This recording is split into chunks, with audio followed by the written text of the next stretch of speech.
Écoutez, le pouvoir, c'est une force.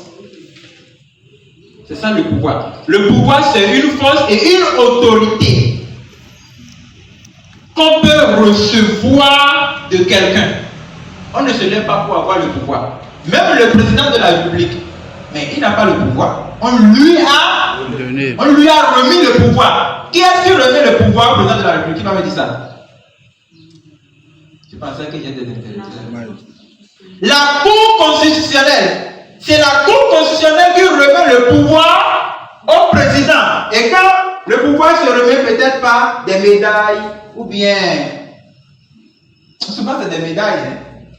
Et on dit aujourd'hui, vous êtes élu président de la République pour un mandat de 5 ans, de 7 ans, de n'importe quelle année, selon la loi de la Constitution.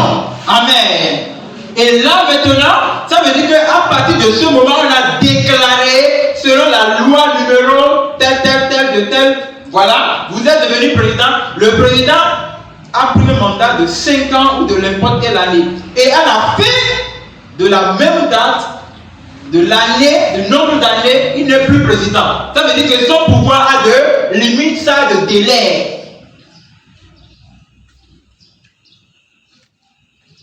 Mais c'est lui qui a remis le pouvoir au président. Qui lui a donné le pouvoir?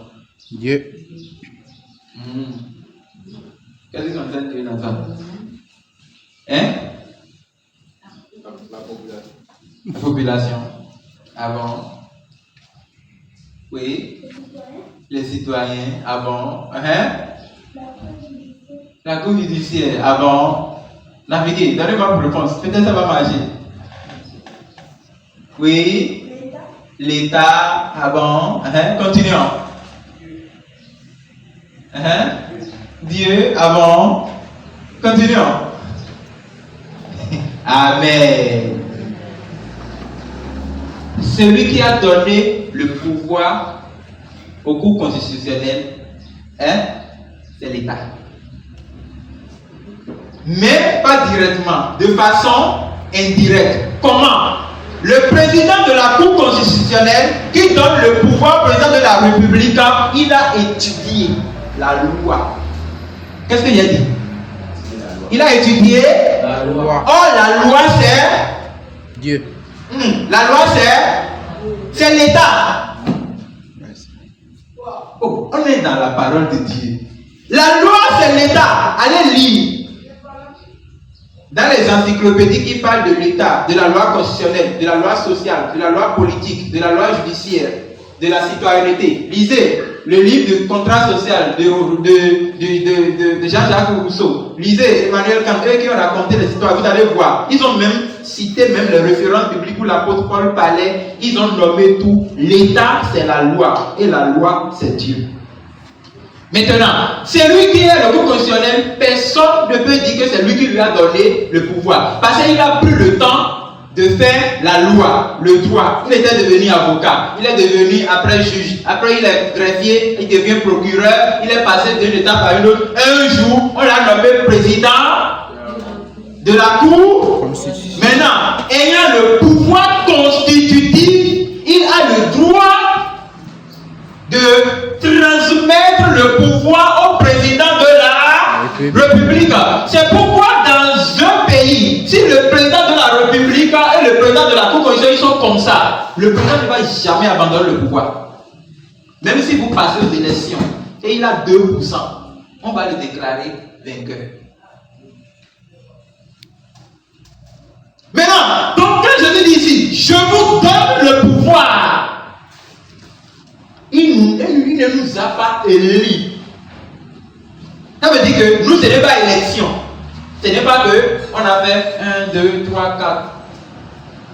Et on a dit non, lui il a trouvé plus de pouvoir, donc c'est lui qui a le pouvoir. Donc dans tous les chrétiens là, c'est seulement le leader qui a le pouvoir. C'est faux.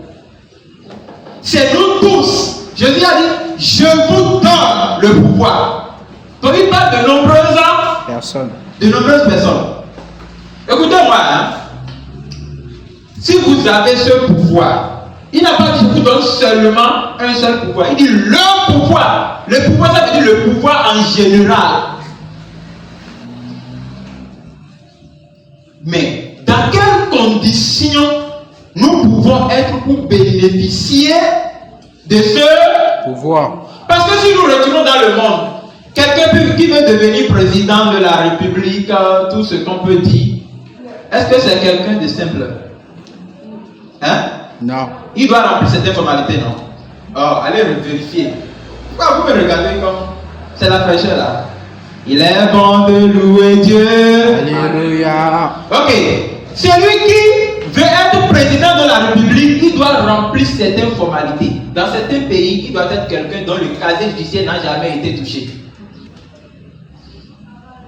Il doit être quelqu'un de bonne moralité. Il doit avoir un certain diplôme, peut-être le bac. Il doit être quelqu'un de ceci. On cite.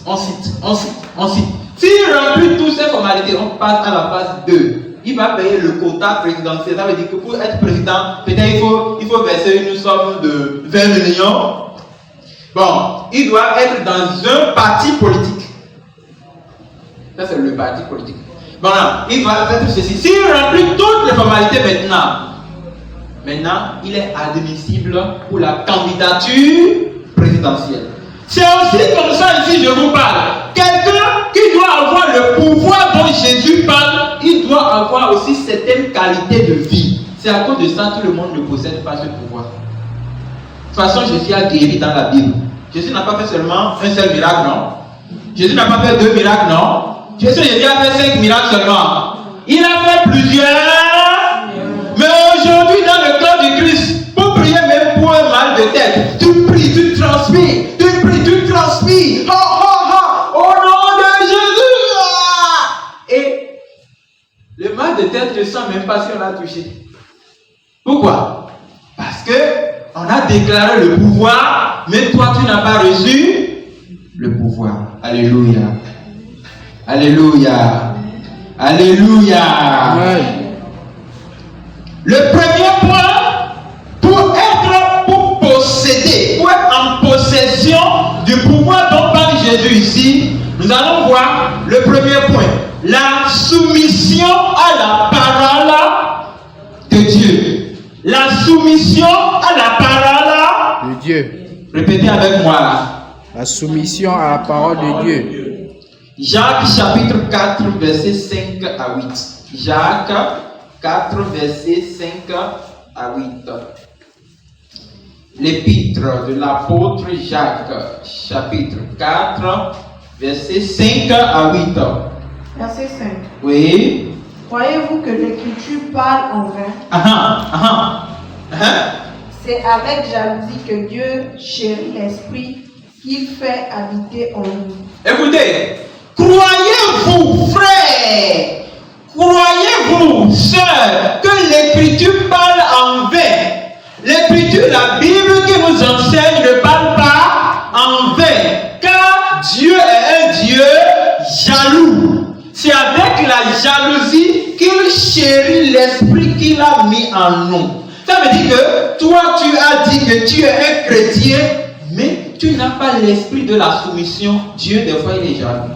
Il dit, mais lui, il ne se soumet pas à ma parole, mais il se soumet au diable.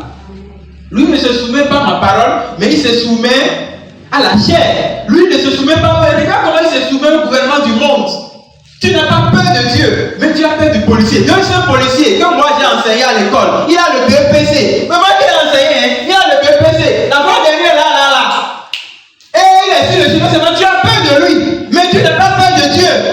Quoi? Tu as peur de mon élève, mais tu n'as pas peur de Dieu. Dieu est jaloux. Alléluia. Amen. Est-ce que vous comprenez même? Amen. Imaginez que quand un mari voit sa femme qui est tout le temps comme ça, dans la chambre. Il fait comme ça à son mari. Mais le mari voit sa femme en train de faire comme ça dans le public. Bonjour, chers invités. Comment vous allez? Imaginez ce que le mari va sentir dans son cœur. Il dit, mais ça c'est ma femme. Non, c'est pas lui, c'est pas lui. Si sa femme s'appelle Louis, il dit non, mais ça c'est pas Louis. Attends, il va dire à sa femme, dis-moi si c'est Louis que je regarde là-bas. Le mari sera comment? Il sera jaloux. Très bien, merci. Ça veut dire qu'il me suit bien. Le mari sera jaloux. Ça veut dire que l'honneur qu'on ne lui accorde pas, le intérieur. C'est comme ça que Dieu est jaloux du chrétien. Et s'il est jaloux, le pouvoir qu'il devrait te donner, tu ne l'auras Pas. Voilà. C'est pourquoi nous allons corriger ça ce matin. Alléluia. Amen. Alléluia. Amen. La parole de Dieu nous interpelle. L'esprit qu'il est en nous, c'est avec jalousie que Dieu chérit cet esprit. Verset 6. Verset 6. Il accorde au contraire Il accorde au contraire une grâce plus une grâce plus excellente. La grâce plus excellente, c'est le pouvoir. Écoutez, une grâce plus excellente. Ah, pourquoi vous ne me répondez pas? Une grâce plus excellente. Soyez vivants comme des vivants. Nous adorons Dieu vivant. Une grâce plus excellente. Plus excellente. Alléluia. Amen. Dieu accorde une grâce plus excellente à ceux qui sont. C'est pourquoi l'Écriture dit Dieu résiste aux orgueilleux. Oui, allez-y, Il allez-y. fait grâce aux humbles. Verset 7. Puisque ceux qui sont humbles, Dieu les accorde la grâce. Cette grâce, c'est le pouvoir. Parce que personne de nous n'est ici qui mérite ça. Non.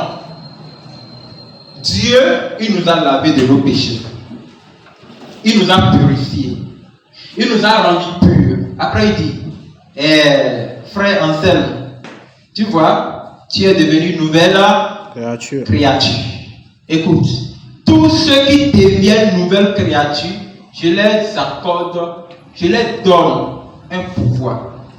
Ce pouvoir, c'est que ces gens-là, ils possèdent ma nature en eux. Et ils pourront guérir les malades comme je guéris. Ils pourront chasser les démons comme je chasse. Ils pourront également vaincre toute puissance de l'ennemi. Maintenant, reçois ce pouvoir. Parce que tu es humble. Cette grâce, on l'appelle une grâce excellente. Maintenant, ici, la Bible dit, Dieu n'aime pas les orgueilleux. Un chrétien qui ne se soumet pas à la parole de Dieu. C'est pourquoi il dit le premier point, c'est la soumission. Afin que vous ne vaincrez le diable, soumettez-vous d'abord à Dieu. Peut-être, on va voir ça. Continuez. Oui. Verset 7. Verset 7. Soumettez-vous donc à Dieu. Soumettez-vous donc à Dieu. Soumettons-nous donc à Dieu. Quand Dieu, la parole de Dieu te dit oui, sois le oui avec lui. Si la parole de Dieu te dit non, sois également non. Le non avec lui. Si la parole de Dieu te dit tourne, toi aussi tu dois tourner. Si la parole de Dieu te dit tourne encore, tu dois également tourner. Tu ne dois pas raisonner devant Dieu. Un chrétien ne raisonne pas devant Dieu. Un chrétien ne fait pas contre la volonté de Dieu parce que Dieu fait grâce à ceux qui ont le cœur humble. Alléluia.